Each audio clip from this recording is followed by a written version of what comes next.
Hello friends, आज हम पढ़ने वाले हैं एनसीईआरटी साइंस क्लास 7th, जिसमें हमारा चैप्टर रहेगा पादपों में पोषण।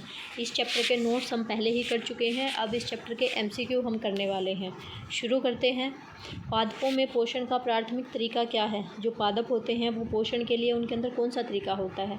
तो पादप जो होते हैं आपको पता ही है, वो स्वपोषी होते हैं। स्वपोषी का मतलब है जो अपना भोजन खुद ही बना लेते हैं। तो पादपों में क्या तरीका है? स्वपोषी। और जो बाकी जितने भी एनिमल्स हैं, इंसान है, कुत्ता बिल्ली, जितने भी बाकी सारी चीज़ें हैं, वो सारे क्या हैं? वो हैं परपोषी, क्योंकि वो अपना भोजन क्या करें? दूसरों से ले रहे हैं। और सेप्रोट्रोफी किसको बोलते हैं? जो अपना भोजन गली सड़ी हुई चीज़ों से लेते हैं, मृत या गली सड़ी हुई चीज़ों से, जैसे फंगस होता है तो वो है सेप्रोट्रोफी। तो पादप क्या है? स्वपोषी। नेक्स्ट है हमारा, पौधे का कौन सा भाग मुख्य रूप से प्रकाश ऊर्जा के अवशोषण में शामिल होता है? तो पौधे के अंदर कौन सा भाग है जो सूर्य के प्रकाश को अवशोषित करता है, एब्जॉर्ब करता है? तो पौधे के अंदर जो पत्ती होती है ना, वो एब्जॉर्ब करने का काम करती हैं। जैसे ये मान लिया आपके पास ऐसे पौधा है, ये इसकी जड़ें हैं, तो जड़ों का काम क्या है? खनिज लवण को एब्जॉर्ब करना है, अवशोषित करना। तने का काम क्या है? वो जो खनिज लवण और जो पानी जड़ों ने अवशोषित किया है, वो यहाँ से गति करता हुआ पौधे की पत्तों तक जाएगा। और पत्ती जो होती हैं, पत्तियों के अंदर छोटे छोटे छेद होते हैं। उन छेदों के अंदर वायु के अंदर से कार्बन डाइऑक्साइड आती है, और जो सूर्य का प्रकाश होता है उसको यहाँ से एब्जॉर्ब किया जाता है, और यहाँ पे होती है हमारी प्रकाश संश्लेषण। तो प्रकाश ऊर्जा को कहाँ अवशोषित किया जाता है? पत्तों के अंदर। प्रकाश संश्लेषण को अगर पौधे एब्जॉर्ब करना चाहते हैं तो उसके लिए उनके अंदर एक हरे रंग का पदार्थ होना चाहिए। उस हरे रंग का जो द्रव्य होता है, हरे रंग का जो पदार्थ होता है जो पौधे के अंदर, जिसकी वजह से पौधे का कलर हरा होता है, उसका नाम क्या है? उसको हम बोलते हैं क्लोरोफिल। क्लोरोफिल के कारण ही पौधे के पत्ते जो होते हैं वो हरे रंग के होते हैं, और इस क्लोरोफिल के कारण ही सूर्य के प्रकाश को एब्जॉर्ब किया जाता है और प्रकाश संश्लेषण किया जाता है। नेक्स्ट है हमारा, कार्बन डाइऑक्साइड पौधे के किस भाग के माध्यम से पत्तियों में प्रवेश करती है? अब हमने बोला ना कि हवा के अंदर जो कार्बन डाइऑक्साइड है उसको पौधे ले लेते हैं और प्रकाश संश्लेषण करते हैं। तो हवा के अंदर से कार्बन डाइऑक्साइड कहाँ से आई? तो वो आती है रंध्र या फिर स्टोमेटा बोलते हैं हम इसको इंग्लिश में। जो पत्ते होते हैं, जैसे ये एक पत्ता है, आपने देखा होगा कि इसके अंदर बहुत छोटे छोटे छेद होते हैं। ये जो छेद होते हैं इनको रंध्र या फिर स्टोमेटा बोलते हैं, और इन रंध्रों के थ्रू ही हवा से कार्बन डाइऑक्साइड आती है और पत्ते के अंदर होती है प्रकाश संश्लेषण, और जो ऑक्सीजन बनती है वो भी इन रंध्रों से ही बाहर जाती है। तो रंध्रों का काम क्या है? गैसेस का एक्सचेंज करना, गैसेस का आदान प्रदान करना। वे जीव क्या कहलाते हैं जो अकार्बनिक पदार्थों से अपना भोजन बनाते हैं? तो अकार्बनिक से जो अपना भोजन बनाएंगे वो होते हैं पौधे, उनको हम बोलते हैं स्वपोषी। निम्नलिखित में से कौन सा प्रकाश संश्लेषण का उत्पाद नहीं है? जब भी प्रकाश संश्लेषण होता है, प्रकाश संश्लेषण में क्या होता है? पौधे जो होते हैं हवा से लेंगे कार्बन डाइऑक्साइड, मिट्टी के अंदर से लेंगे वाटर और खनिज लवण, और सूर्य के प्रकाश के अंदर जो पौधे के पत्ते हैं जहाँ पे क्लोरोफिल होती है, वहाँ पे क्या बनती है? वहाँ पे बनती है ग्लूकोज या फिर कार्बोहाइड्रेट C6H12O6, और साथ ही बनती है ऑक्सीजन। ठीक है, तो ऐसे होता है। तो क्या क्या बनता है? ऑक्सीजन बनती है, बिल्कुल बनती है। कार्बन डाइऑक्साइड बनती है, कार्बन डाइऑक्साइड बनती नहीं है, कार्बन डाइऑक्साइड को वो यूज़ करते हैं, लेते हैं वो। पानी को उन्होंने लिया। इसमें इन्होंने क्या पूछा? प्रकाश संश्लेषण का उत्पाद नहीं है। उत्पाद क्या नहीं है वो पूछा है। पानी को भी पौधे एब्जॉर्ब ही करते हैं वैसे तो ये भी बनता नहीं है। और साथ ही कार्बोहाइड्रेट बनता है। तो इसमें ये ऑप्शन ही गलत है। इसमें दो चीज़ों पे आप टिक लगाओगे, बी और सी दोनों पे। कार्बन डाइऑक्साइड भी उत्पाद नहीं है, वो बन रही है। रुक जाओ, गड़बड़ हो गई है इसमें। इन्होंने पूछा है कि प्रकाश संश्लेषण का उत्पाद नहीं है। प्रकाश संश्लेषण में जो चीज़ नहीं बन रही है, तो प्रकाश संश्लेषण में ऑक्सीजन बन रही है और कार्बोहाइड्रेट बन रहा है, लेकिन कार्बन डाइऑक्साइड जो है वो बन नहीं रही है, और ना ही पानी बन रहा है। ये दो चीज़ें यूज़ हो रही हैं। तो यहाँ पे बी और सी दोनों, ये आएगा इसका ऑप्शन। निम्नलिखित में से कौन सा परजीवी है? परजीवी का मतलब है जो अपना भोजन दूसरों से ले रहा है। तो कौन है ऐसा? अमरबेल। अमरबेल को हम इंग्लिश में बोलते हैं कैस्कटा। या तो आप कैस्कुटा लिखो या फिर अमरबेल लिखो, दोनों ही सही है। और ये इसको परजीवी क्यों बोला गया है? आप लोगों ने देखा होगा कि अमरबेल जो होती है वो येलो कलर की होती है, उसके अंदर क्लोरोफिल नहीं होता है, वो अपना भोजन खुद नहीं बना सकती, तो वो क्या करती है, एक हरे पौधे के ऊपर रहेगी, और जो हरा पौधा जो प्रकाश संश्लेषण करेगा जब, तो उससे उसके खाने को वो एब्जॉर्ब कर लेगी। तो अमरबेल क्या है, वो परजीवी है, और जिस पौधे के ऊपर वो रहती है ना, उस पौधे को हम बोलते हैं परपोषी, और अमरबेल है हमारी परजीवी। नेक्स्ट है, उस प्रक्रिया का क्या कहते हैं जहाँ पौधे सूर्य के प्रकाश का उपयोग करके अपना भोजन बनाते हैं, क्या बोलते हैं इसको बोलते हैं प्रकाश संश्लेषण। नेक्स्ट है, किस प्रकार के पौधों को सेप्रोट्रोप्स बोला जाता है? सेप्रोट्रोप्स, या फिर हिंदी में इसको बोलते हैं मृतपोषी। आप इसको लिख सकते हो मृतपोषी।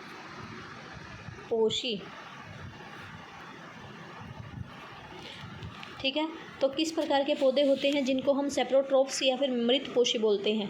जो अपना भोजन गली सड़ी चीज़ों से, मरी हुई चीज़ों से लेते हैं, उनको बोलते हैं सेप्रोट्रोप्स। आप लोगों ने देखा होगा जहाँ पे बहुत गंदगी होती है, कोई कुत्ता बिल्ली मर गया है या वैसे कोई गली सड़ी चीज़ें पड़ी हुई हैं, तो थोड़ी दिनों के बाद क्या होता है, उसका अपघटन हो जाता है। तो वहाँ पे भी क्या हुआ, छोटे छोटे सूक्ष्मजीव जो थे वो पैदा हो गए थे और उन्होंने उसको खा लिया है, उसको अपघटित कर दिया है।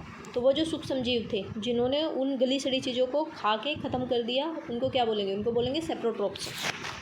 नेक्स्ट है हमारा, पौधे के उपयोग योग्य बनने के लिए मिट्टी में नाइट्रोजन किसके द्वारा स्थिर की जाती है? हवा में बहुत सारी नाइट्रोजन है, लेकिन पौधे उस नाइट्रोजन को सीधा एब्जॉर्ब नहीं कर सकते। जैसे कार्बन डाइऑक्साइड को तो एब्जॉर्ब कर रहे हैं प्रकाश संश्लेषण में, लेकिन नाइट्रोजन को यूज़ नहीं कर सकते। तो फिर वो नाइट्रोजन को कैसे यूज़ करेंगे?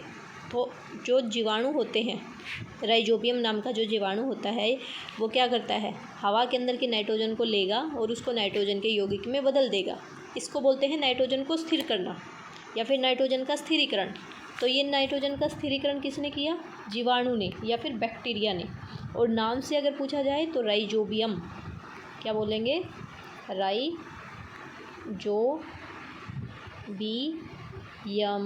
राइजोबियम या फिर नीले हरे शैवाल। नेक्स्ट है, प्रकाश संश्लेषण मुख्यतः पौधे के किस भाग में होती है? प्रकाश संश्लेषण मेनली होती है पत्तों के अंदर, लेकिन ऐसा बिल्कुल भी नहीं है कि सिर्फ पत्तों में ही होगी और कहीं नहीं होगी, तने में भी होती है लेकिन बहुत कम मात्रा में होती है, तो मेनली होगी पत्तों के अंदर। तो अगर आपसे पूछा जाए कि मुख्य रूप से कहाँ हो रही है, मुख्य रूप से हो रही है पत्तों के अंदर, लेकिन अगर ये बोला जाए कि सिर्फ पत्तों में ही होती है तो वो गलत है। नेक्स्ट है हमारा, प्रकाश संश्लेषण में क्लोरोफिल की क्या भूमिका है? अब क्लोरोफिल का काम क्या है?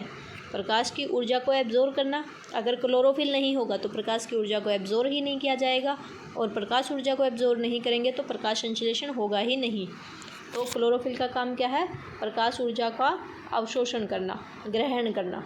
नेक्स्ट है हमारा, कवक किस प्रकार के पोषण का उदाहरण है? कवक मैंने आपको बताया मृतपोषी है, जहाँ पे गली सड़ी चीज़ें होंगी वहीं पे कवक उगता है, तो इसको हम सेप्रोट्रोफ या फिर मृतपोषी बोलेंगे। नेक्स्ट है, रंध्र क्या है? पत्ते हैं, पत्तों के ऊपर जो छोटे छोटे छेद होते हैं जहाँ से ऑक्सीजन को कार्बन डाइऑक्साइड को एब्जॉर्ब किया जाता है, प्रकाश संश्लेषण की जाती है और फिर ऑक्सीजन को रिलीज़ कर दिया जाता है, तो उनको बोलते हैं हम स्टोमेटा या फिर रंध्र। तो पत्तों के ऊपर जो छोटे छोटे छेद हैं उनको रंध्र बोलेंगे, जिनका काम है गैस का आदान प्रदान करना।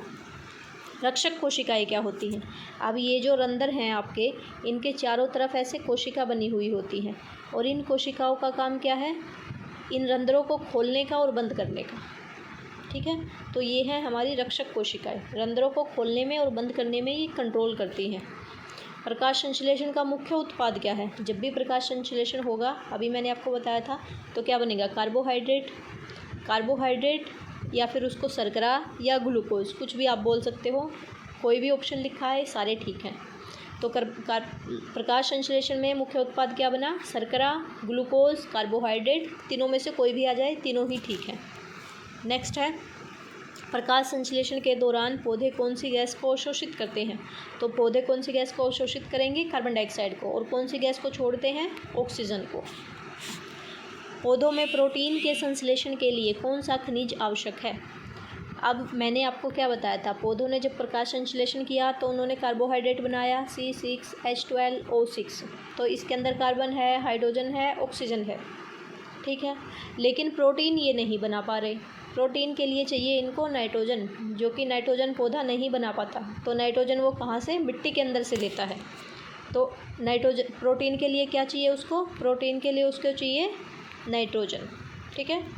नेक्स्ट है वाष्पो उत्सर्जन क्या है। वाष्पोत्सर्जन आप लोगों ने देखा होगा, पौधे के ऊपर सुबह उसकी बूंदें इकट्ठा हो जाती हैं, उसी को बोलते हैं वाष्पो उत्सर्जन। जो पौधे के पत्ते होते हैं ना, पत्तों के अंदर छोटे छोटे छेद थे जिनको हम रंध्र बोल रहे थे, उन रंध्रों के अंदर से ही पानी जो होता है वो भाप बन बन के उड़ता रहता है। दिन के टाइम भी उड़ता है, लेकिन दिन के टाइम क्या होता है, सूरज की रोशनी होती है, तो जैसे ही पानी आया पौधे के अंदर से बाहर, वो तुरंत ही उड़ गया, हमें दिखाई नहीं दे रहा। लेकिन रात में क्या है, सनलाइट नहीं है, तो वो सारा पानी इकट्ठा होता रहता है और सुबह वो बूंद बन जाती है, पूरी उसकी बूंद। तो वाष्पोत्सर्जन क्या है, पत्तों के अंदर से पानी की हानि, जो पानी पत्तों के अंदर से भाप बन के उड़ रहा है, वाष्प बन के उड़ रहा है, उसको बोलते हैं वाष्पोत्सर्जन। नेक्स्ट है हमारा राइजोबियम बैक्टीरिया, या फिर कोई भी फलीदार जो पौधा होता है उनके बीच में क्या संबंध होता है, उनके बीच संबंध होता है सहजीवी। कोई भी फली वाला जो पौधा होता है, या हमारा कोई पौधा है फली वाला पौधा है, ये इसकी जड़ें हैं, इन जड़ों के अंदर यहाँ पे रहते हैं राइजोबियम बैक्टीरिया। ये राइजोबियम बैक्टीरिया और ये फली वाला पौधा ये एक साथ रह रहे हैं, इसको बोलते हैं सहजीवी संबंध। क्यों बोलते हैं, क्योंकि ये पौधा क्या करेगा, ये प्रकाश संश्लेषण करेगा, और उस प्रकाश संश्लेषण में जो इसने खाना बनाया उसको राइजोबियम भी खाएगा। राइजोबियम, और साथ में राइजोबियम क्या कर रहा है, इसको ये मिट्टी के अंदर से नाइट्रोजन को फिक्स कर रहा है, नाइट्रोजन के यौगिक में बदल रहा है, और फिर उस नाइट्रोजन को पौधा एब्जॉर्ब कर रहा है। तो दोनों एक दूसरे के ऊपर डिपेंडेंट है ना, और एक साथ रह रहे हैं, तो इसको बोलते हैं सहजीवी। नेक्स्ट है हमारा, किसान मिट्टी में खाद क्यों डालता है। हम खाद क्यों डालते हैं मिट्टी के अंदर, ताकि मिट्टी के अंदर पोषक तत्व बढ़ जाएं, पोषक तत्वों को जोड़ने के लिए, मात्रा बढ़ाने के लिए। पौधों में नाइट्रोजन की आवश्यकता का मुख्य कारण क्या है, पौधे तो अपना, हमने क्या देखा कि पौधे तो स्वपोषी हैं, अपना खाना खुद ही बना लेते हैं, तो फिर हम उसके अंदर नाइट्रोजन क्यों डालते हैं, नाइट्रोजन की उसको क्या ज़रूरत है। खाना तो वो खुद बना लेंगे, कार्बोहाइड्रेट वो बना लेंगे, लेकिन नाइट्रोजन नहीं है उसके पास, नाइट्रोजन नहीं होगी तो प्रोटीन नहीं बना पाएगा। तो पौधे को प्रोटीन की भी ज़रूरत होती है, तो प्रोटीन के संश्लेषण के लिए नाइट्रोजन डाली जाती है।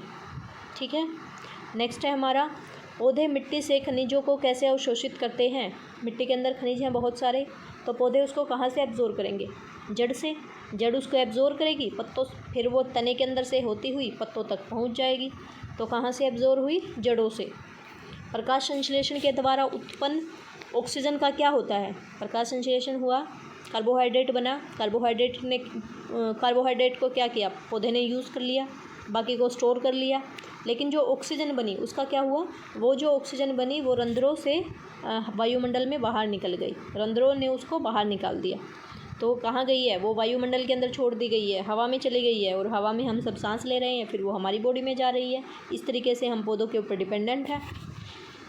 कीट भक्षी पौधे पोषक तत्व कैसे प्राप्त करते हैं। जो कीट भक्षी, नाम से ही पता चल रहा है, कीट जो कीड़ों को, भक्षी मतलब खाते हैं, ऐसे पौधे जो कीड़े खा जाते हैं, वो पोषक तत्व कैसे लेंगे, वो कीड़ों से लेंगे, वे कीड़ों को फंसाते हैं। ठीक है। नेक्स्ट है हमारा, लाइकेन किसका उदाहरण है। लाइकेन जो होता है, अभी हमने क्या पढ़ा था, राइजोबियम जीवाणु फलीदार पौधों के अंदर रह रहा है, सहजीवी संबंध में रह रहे हैं, उसी तरीके से जो लाइकेन होता है वो भी सहजीवी संबंध में रहता है। तो ये क्या है, सहजीवी है, सिम्बायोसिस सहजीवी को ही बोलते हैं इंग्लिश में। उसके बाद है, पारिस्थितिक तंत्र में कवक क्या भूमिका निभाते हैं। कवक हमने देख लिया, कवक क्या होते हैं, गली सड़ी चीज़ों, मृत चीज़ों पे उगते हैं, वहाँ उसको खाते हैं, तो वो क्या करें, हमारे जो मरे हुए जो कार्बनिक पदार्थ हैं उनका अपघटन कर रहे हैं, वो वायुमंडल को सफाई में मदद कर रहे हैं। मृत कार्बनिक पदार्थों का अपघटन करना, अपघटन करने का मतलब है उसको बिल्कुल छोटे छोटे टुकड़ों में तोड़ के बिल्कुल साफ़ कर देना। उसके बाद है, कैस्केटा किस प्रकार का पौधा है। कैस्केटा या फिर अमरबेल ऊपर आया था, किस प्रकार का पौधा था, परजीवी था। नेक्स्ट है हमारा, प्रकाश संश्लेषण को पृथ्वी पर एक महत्वपूर्ण प्रक्रिया क्यों माना जाता है। प्रकाश संश्लेषण हमारे लिए इतनी इम्पोर्टेंट क्यों है, क्योंकि जब भी प्रकाश संश्लेषण होगी तो ऑक्सीजन बनेगी, और ऑक्सीजन होगी तभी इंसान जिंदा रह पाएगा। ऑक्सीजन में तो सांस लेते हैं हम, तो क्योंकि इसमें ऑक्सीजन बनती है, रक्षक कोशिकाएं क्या करती हैं? रक्षक कोशिकाएं भी आई थी, वो क्या कर रही थी? रंध्रों को खोलने और बंद करने का काम कर रही थी। पौधे का कौन सा भाग है जो प्रकाश संश्लेषण के लिए प्राथमिक स्थल के रूप में काम करता है? मतलब वही है कि प्रकाश संश्लेषण मेनली कहाँ हो रहा है पौधे के अंदर, तो पत्तों में हो रहा है। नेक्स्ट है, उन पौधों को क्या कहा जाता है जो अकार्बनिक पदार्थों का उपयोग करके अपना भोजन बनाते हैं? ये दोबारा रिपीट हो गया है। जो अकार्बनिक पदार्थों से अपना भोजन बनाएंगे उनको क्या बोलेंगे? स्वपोषी। नेक्स्ट है, पत्ती में कौन सा पदार्थ प्रकाश संश्लेषण के लिए सौर ऊर्जा ग्रहण करता है? सौर ऊर्जा कहाँ से ग्रहण हो रही है? क्लोरोफिल ग्रहण कर रहा है। पोषक तत्व प्राप्त करने के लिए कवक किस प्रक्रिया का उपयोग करते हैं? कवक जो होते हैं अपना खाना बनाते हैं कैसे? सेप्रोट्रोफिक। क्योंकि कवक को हमने क्या बोला? मृतपोषी। तो ये अपना भोजन कैसे बनाएंगे? मृत पोषण से बनाएंगे। तो सेप्रोट्रोफिक या फिर मृत पोषण एक ही बात है। पौधे कौन सी गैस लेते हैं जो प्रकाश संश्लेषण के लिए आवश्यक है? पौधे कौन सी गैस को यूज़ करेंगे प्रकाश संश्लेषण करने के लिए? कार्बन डाइऑक्साइड को यूज़ करेंगे। और कौन सी गैस को छोड़ेंगे? ऑक्सीजन को। पौधों में पोषक तत्वों की क्या भूमिका नहीं है? नहीं है पूछा है आपसे। तो पौधों में जो पोषक तत्व बनेंगे प्रकाश संश्लेषण करने के बाद उससे क्या होगा? शारीरिक संरचना का निर्माण होगा। मतलब पौधों में नई नई चीज़ें बनेंगी, फूल बनेंगे, पत्ते बनेंगे, टहनियाँ बनेंगी, उसका निर्माण होगा। विकास जो होगा उसका सुविधाजनक हो जाएगा, मतलब उसकी अच्छे से ग्रोथ होगी, पेड़ बड़ा होगा। क्लोरोफिल बनेगा उसके अंदर, ये बात भी बिल्कुल सही है। लेकिन नाइट्रोजन को स्थिर करने के लिए ये बात गलत है, क्योंकि नाइट्रोजन को स्थिर करना है तो लेकिन पौधे के अंदर जब भी पोषक तत्व बन रहे हैं तो नाइट्रोजन उसमें नहीं बन रही, तो नाइट्रोजन को स्थिर कैसे करेगा जब नाइट्रोजन बने ही नहीं? तो ये डी गलत है। फलियां नाइट्रोजन स्थिरीकरण के लिए किसका उपयोग करती हैं? जो फली वाले पौधे होते हैं उनके अंदर नाइट्रोजन स्थिरीकरण होता है। कौन करते हैं? राइजोबियम जीवाणु करते हैं। नेक्स्ट है, मिट्टी में डाली जाने वाली खाद का काम क्या है? खाद क्यों डाल रहे हैं? ताकि पोषक तत्वों को बढ़ाया जा सके। पौधे अपने डैश के माध्यम से पोषक तत्वों का अवशोषण करते हैं। क्या कहाँ से अब्जॉर्ब कर रहे हैं? जड़ से कर रहे हैं।